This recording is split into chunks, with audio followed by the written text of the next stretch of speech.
Hey everyone, welcome back. I have made a map screen. Hallelujah. Unfortunately, that's pretty much all I've done. So last week I wanted to do saving and loading as well as the map screen.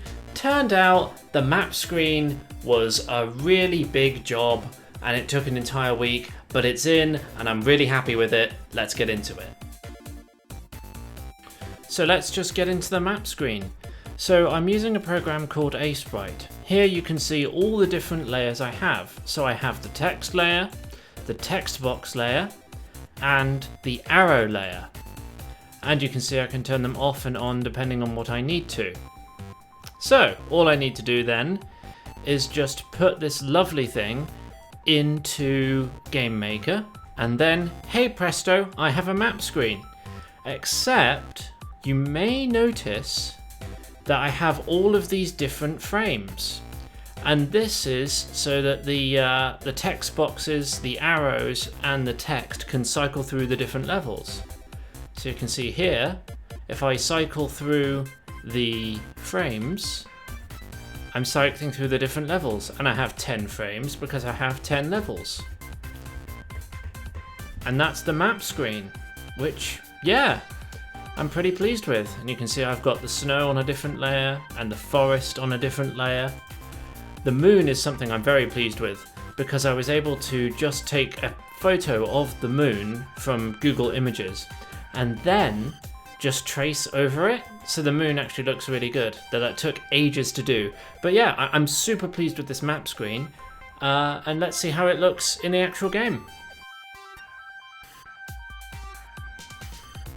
And there we go. I'm super happy with how this looks. You can see I can cycle through all the different levels I have, and all their names are clearly visible. I'm concerned that maybe the text boxes and arrows are a little bit big, but at the same time, the whole point of the map screen is to act as a level select for the player. So I'm in two minds about it. But I think the artwork's still pretty clear despite the large text boxes and text. And if I just select one, I can load into one and it all works. And there's even a neat little transition in everything. And if I was to push escape and then exit level, we go right back to the map screen and it all works. And yeah, after last week where everything went wrong, it's so satisfying to just have a week where everything went exactly as I expected it to. I was even a little cheeky with the implementation. So you can see here that I'm turning the player visible, and the reason for that is that the map screen actually uses the player object to force the camera to look around the map. So you can see there, that's where the player is. So yeah, he's usually invisible on the map screen, but he is actually there.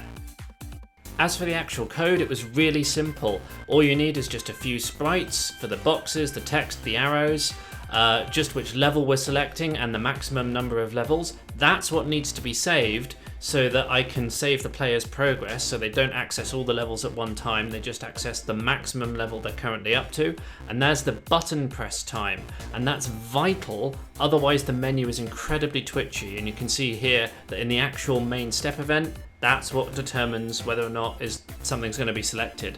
And here you can see the draw event is incredibly simple because you just need to draw 3 sprites at particular positions, and all of that was already done in Sprite, which makes this incredibly easy to implement in Game Maker. So yeah, just a little bit of thought in Sprite saved a huge amount of time. Yeah, I was really happy with all 3 of these. So yeah, next week, just need to focus on saving and loading. I need to save the settings, that's resolution and full screen, and then I need to put in some tutorials so the player actually knows how to play the game. And then it's time for graphical and audio improvements. Oh, it's really coming along now. Thanks for watching, guys. I'll see you next week.